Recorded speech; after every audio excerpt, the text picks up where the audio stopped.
Bom, no meu trabalho eu procuro analisar os discursos envolvidos na polêmica da implementação das cotas raciais no Brasil. Pois bem, quem são os interlocutores que eu estou querendo analisar? Eu dividi em basicamente três tipos, que são os intelectuais, os políticos e os jornalistas. Mas a minha análise do discurso ela é feita a partir da concepção da temporalidade de cada discurso. Isso quer dizer o quê? Quer dizer que eu vou tentar analisar nesses discursos qual tipo de compreensão do tempo e organização desse tempo, ou seja, passado, presente e futuro, cada um desses interlocutores trazem nas suas argumentações, seja ela contra ou favoráveis às cotas. A minha hipótese é de que os discursos favoráveis às cotas têm uma temporalidade reparatória ou contemporânea, e os discursos contrários às cotas são caracterizados como uma temporalidade moderna. E para entender essa hipótese, é importante explicar um pouco sobre essas duas diferenças de temporalidade, uma moderna e outra contemporânea ou reparatória. Na temporalidade moderna, a ação no tempo presente, elas são pautadas a partir do futuro. Um exemplo, só para deixar isso claro, seria, por exemplo, a forma que o comunismo se articula.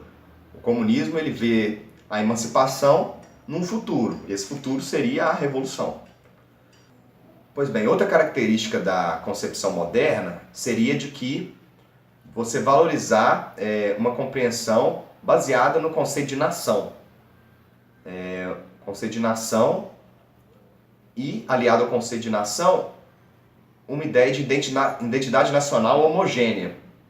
Bom, e como colocam autores como Gumbrich, Hartog, Andreas Huyssen e o Lyotard também, eu utilizo, demonstram que há várias questões, há vários indícios que começam a minar esse projeto moderno, esse projeto do Estado-nação, a partir de uma identidade nacional única e que mira o futuro.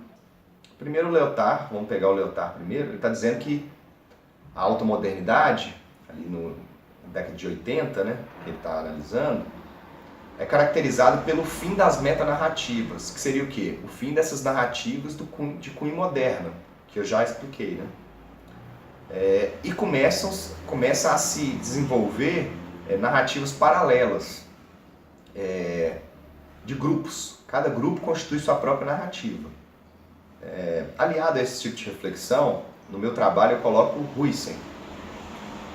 O Huyssen está dizendo que como se dá o início dos discursos de memória. E eles são baseados também nesse tipo de análise, que é que esses nichos, esses lugares, esses grupos, começam a constituir a partir da memória narrativas próprias.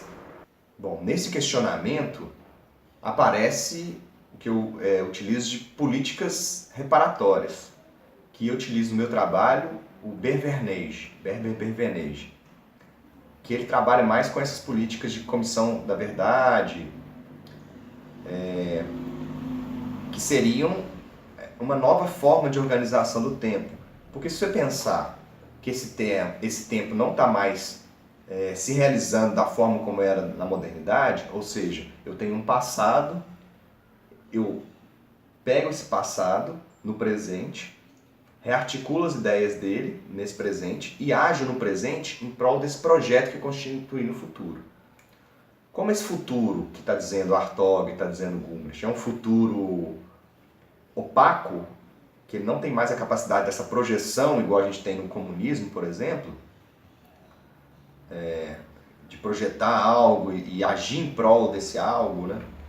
Que parece surgir discursos em uma organização do tempo que pretende dar conta desse passado que não passa devido a essa incapacidade de produção de futuro.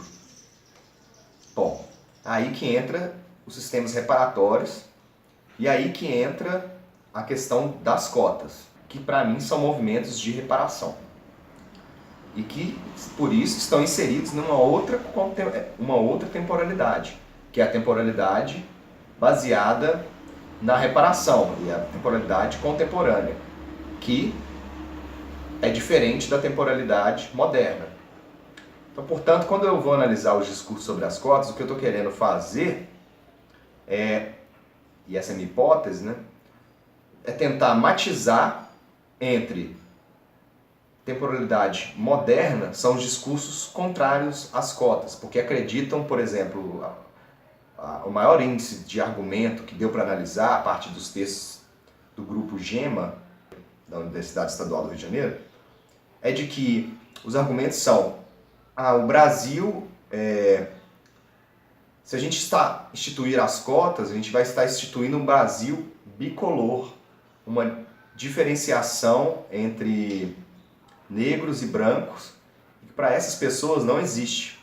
Eles têm uma interpretação histórica específica. Qual é essa interpretação? Essa interpretação é de que a mestiçagem e a democracia racial são uma realidade brasileira.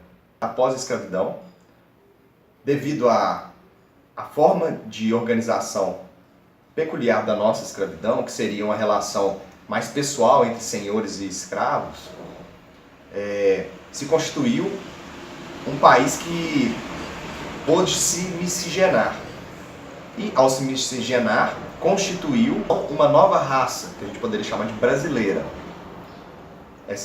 E que esse fenômeno, essa interpretação, teria resolvido as questões da escravidão. Ou seja, para essa interpretação não há problemas, a escravidão não deixou uma herança problemática para o Brasil, tendo em vista que a miscigenação consertou essa disparidade entre negros e brancos. Já numa interpretação reparatória, e é a interpretação que me parece ser dos favoráveis às cotas, a gente tem uma análise e uma argumentação que parte da negação do mito da democracia racial e também da miscigenação, onde os problemas da desigualdade do racismo entre brancos e negros ainda é muito presente na realidade brasileira. Por isso, tendo a necessidade de construir, produzir ações afirmativas no Brasil. Então, é a partir dessas duas temporalidades que eu busco tematizar a questão das cotas raciais, ou seja, explicando qual o funcionamento de uma temporalidade moderna e tentando adequar ou tentar pensar ou pescar dos discursos algo que conduza para esse tipo de compreensão do tempo. E me parece, a partir das análises feitas pelo João Ferres e o Luiz Campos, do GEMA, dá para entender que há apesar deles não terem trabalhado diretamente com a questão da temporalidade, dá para observar que existem essas características, e eu procuro com isso produzir um trabalho que sirva para as outras pessoas, outros pesquisadores interessados na questão da reparação histórica e como a reparação histórica tem sido tematizada no Brasil. Espero que tenha ficado claro, é mais ou menos isso que eu queria dizer, e dúvidas e sugestões são bem-vindas. Obrigado a todos.